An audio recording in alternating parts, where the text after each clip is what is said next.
आज आपण या ठिकाणी जो पिंपळगाव आणि सावरगावची शिवे त्या शिवेला उभा आहोत आणि अनेक वर्षापासून जे सावरगाव गुंजाळवाडी नारेंगाव वारवाडी हा रस्ता आहे.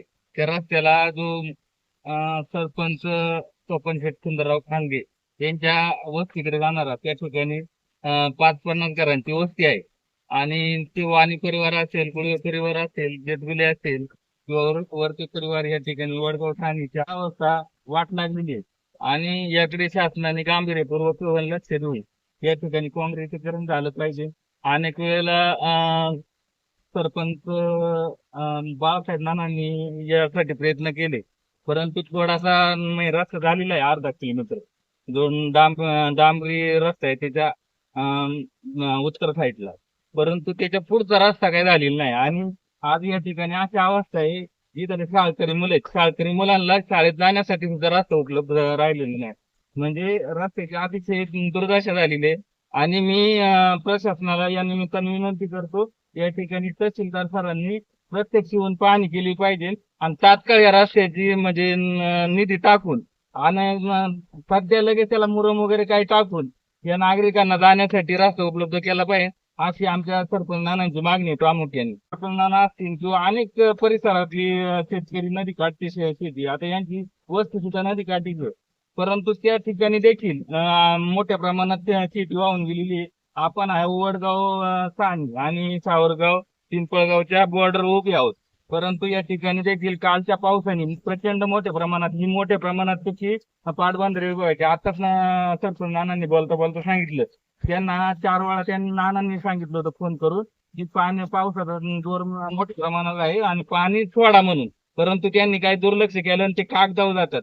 पेपर जसे आदेश असतील वरिष्ठांचे त्याप्रमाणे मी या निमित्ताने आवर्जून वल्लभशेठ बेनके साहेबांचा उल्लेख करतो. त्यावेळेला बेनके साहेबांनी मी लहानपणापासून बघतो, त्यावेळेला अशी जर गंभीर परिस्थिती असेल ते इंजिनियर होते आणि त्यांना अंदाज होता, मग पावसाचा अंदाज सगळा, आणि ते प्रशासनाला सांगायचे आधी पाणी सोडा. मग परंतु आता त्या पद्धतीत का नाही प्रक्रिया होत आणि त्या पद्धतीत पाटबंधारे विभाग का वागत नाही, हा देखील गंभीर प्रश्न आहे. आणि पूर्ण चुकी पाटबंधारे विभागाची असल्यामुळं नदीत मोठ्या प्रमाणात जमिनी खरडून गेलेल्या आहेत.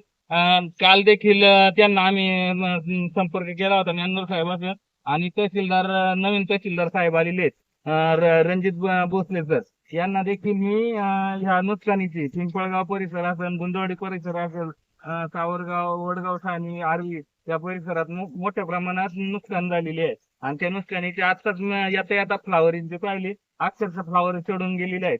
हे देखील मोठ्या प्रमाणात नुकसानी प्रशासनाने आणि त्या ठिकाणी कुठली दिरंगाई केली नाही पाहिजे, नाही तर अन्यथा आमच्या शेतकऱ्यांच्या रोषाला त्यांना सामोरे जावं लागेल.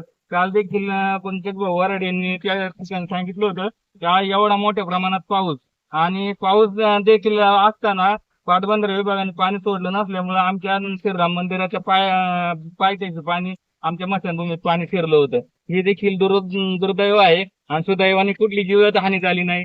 हे देखील आता सरपंच बोलता बोलता बोलले, आपल्या श्रीराम प्रभूची कृपा असल्यामुळं, खंडरायाची कृपा असल्यामुळे कुठली जीवित हानी झाली नाही. परंतु आमच्या जो माळुंगे पडवळ किंवा आमच्या पिंपळगावची जी शिवे माळुंगे पडवळ जो रस्ता आहे तो सुद्धा अतिशय खराब झालेला आहे. त्या रस्त्याकडे देखील प्रशासनाने पाहिलं पाहिजे, सर्वे झाला पाहिजे. सकाळी आपले जिल्हा परिषद सदस्य आपले गुलाबशेठ पारखे यांच्याबरोबर पण बोललो, संजय शेठ वराडे पंचायत समिती सदस्य त्यांच्याबरोबर पण बोललो, आम्ही आशाताई बरोबर पण बोलणार आहे. आणि या निमित्ताने सर्वांना बरोबर घेऊन जे जे निधी उपलब्ध लागतील ते निधी उपलब्ध केले पाहिजेत. यात कुठल्याही प्रकारचे राजकारण किंवा कुठल्याही प्रकारचा भेदभाव केला गेला नाही पाहिजे. कारण 89 साली देखील प्रचंड मोठ्या प्रमाणात पाऊस झाला, त्यापासून आमच्या शेतकऱ्यांच्या शेती वाहून जातात.